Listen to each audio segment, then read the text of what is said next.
KIS itu campuran darah dari Bali dan Kalimantan.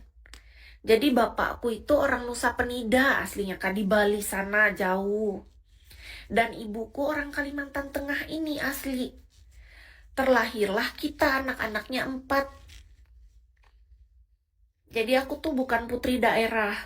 Putra atau putri daerah itu bisa dikatakan begitu karena dia asli darah Kalimantan Tengah. Bisa disebut putra atau putri daerah. Iya kan? Kalau dia sudah ada darah campuran, dia tidak bisa disebut putra atau putri daerah. Nah, KIS ini bukan putri daerah karena sudah campur darahnya sama darah ayah. Iya, campur.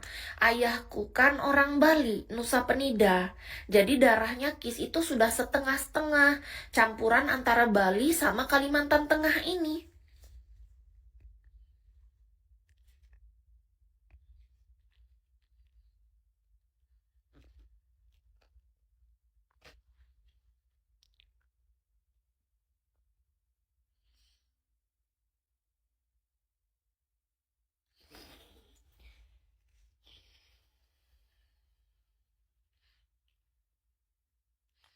Tapi adikku Ayu kemarin terpilih sebagai putri daerah karena dia mendapatkan suami putra daerah.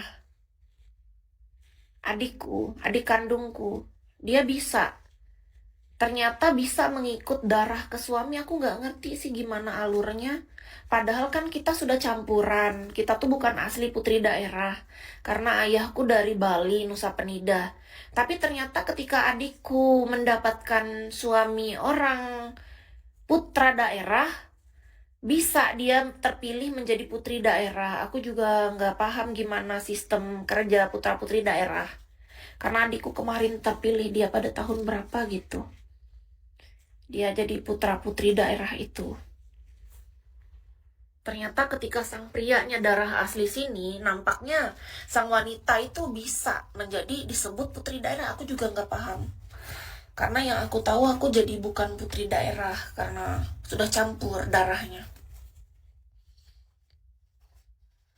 Ya campur kakak, berarti Bugis Makassar. Kayak Kis kan Bali Kalimantan, Kalteng.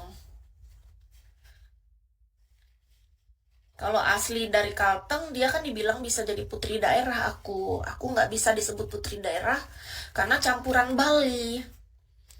Makanya waktu aku ke Bali juga aku setengah karena bukan Bali asli. Waktu aku ke sini aku nggak putri daerah karena aku bukan Kalimantan Tengah asli, kayak setengah-setengah. Jadi aku pertengahan, Kak. Kalau aku ke Bali aku setengah Bali, aku ke sini aku setengah Kalimantan, jatuhnya setengah-setengah. Campuran.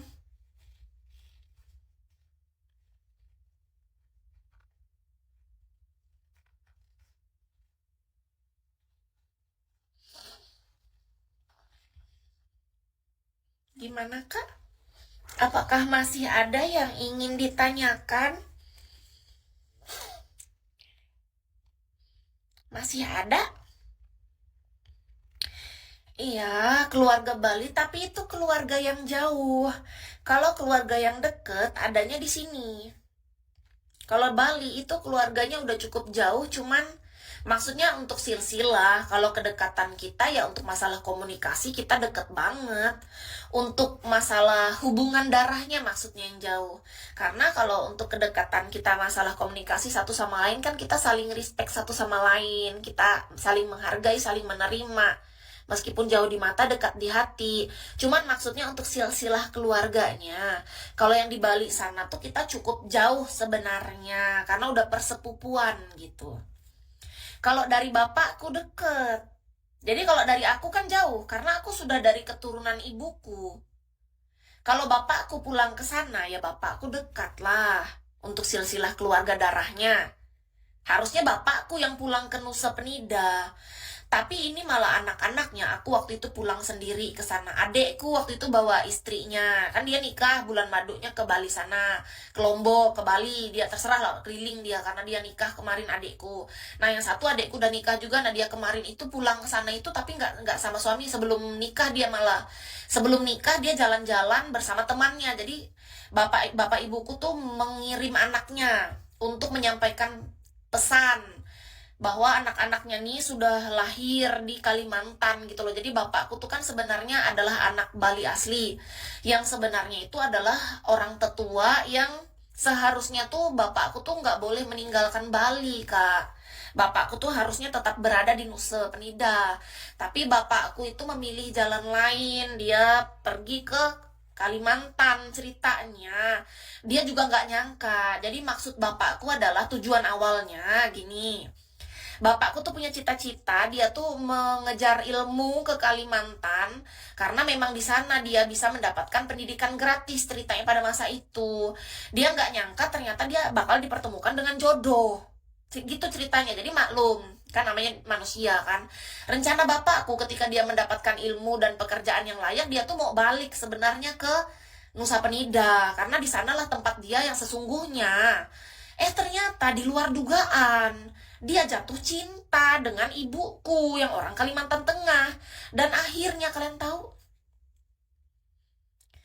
sejak bapakku melangkahkan kakinya dari Bali sana, Nusa Penida, dia nggak pernah balik lagi. Itu yang membuat orang di Nusa Penida bertanya-tanya, loh, kok bisa ada seorang lelaki yang nggak balik-balik ke tanahnya, tanah kelahirannya? Itu sangat jarang terjadi, Kak, langka. Ini kejadian langka, Kis yakin orang Bali paham kisah ini ya. Mohon maaf nih, ini kan kisah nyata. Jadi sangat langka terjadi dalam hidup ada seorang laki-laki. Kalau perempuan ya biasa. Maksudnya ini laki-laki ya.